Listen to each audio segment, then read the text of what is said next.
The state government has revealed that specialist medical practitioners would soon be able to prescribe medicinal cannabis to those with serious unresponsive medical conditions under a newly established controlled access scheme. So medicinal cannabis is getting the green light. I thought we would put in a call this morning to Lynn Cleaver, who has had a fair bit to say on this topic with very good reason, to see what her reaction to this is. Lynn, good morning. Good morning, Belinda. How are you? Very well. Now, this news came out a couple of days ago. Mm-hmm. What have you made of it? Well, I think most of us are exceptionally happy that the government has finally put cannabis therapy on the table. It's been a fairly long and lengthy silence for those of us who've been asking for change.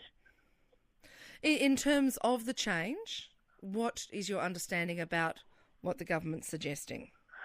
I think, there's a couple of issues. The process of only being able to access from a specialist. Most of us see specialists that fly in, fly out to Tasmania, and the wait time for that can extend from anywhere from 6 months to 12 months. So that's going to extend the process and indeed the suffering of Tasmanians while they wait for that. And then the panel process has been advised as taking 12 months as well, and that's a long time for people to have to wait for relief. As you understand it, what's being suggested here, that what the state government is rolling out, is it different from what's happening in Victoria? I guess the devil will be in the detail. As yet, we're not sure what sort of preparations the government plan to offer through this scheme. So it's hard to make comment on that.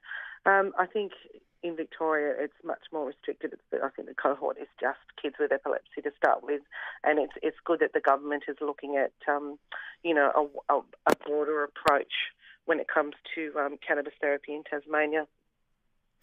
Do you think we're, in terms of the timeline, do you think this can be improved? Would you have suggestions as to how it might be improved? I think,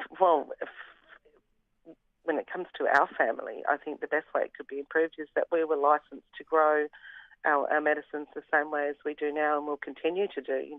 We've done the research and we know what cultivars are best for Jeremy. I think there should be room in this scheme to cater to a homegrown licence, to grow a number of plants, and there should be room to include a model that supports herbalists and dispensaries, and also supporting a pharmaceutical industry. So, I think if you look at it like a tiered approach like that, the process could move a bit more quickly. Is there any talk that may happen? No. So cultivation, possession and use outside the controlled access scheme will remain illegal. Lynn, do you have an understanding of when this actually will be rolled out, what the government has suggested?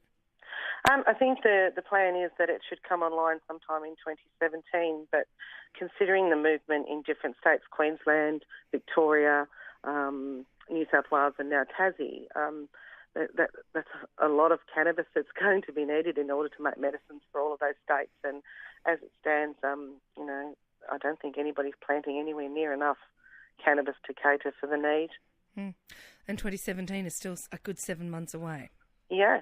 And and then once they bring it online, you've got the whole process of the application and the approval. So I think you'd be looking at, quite a bit further down the track than 2017 before you had cannabis medicine in your hand.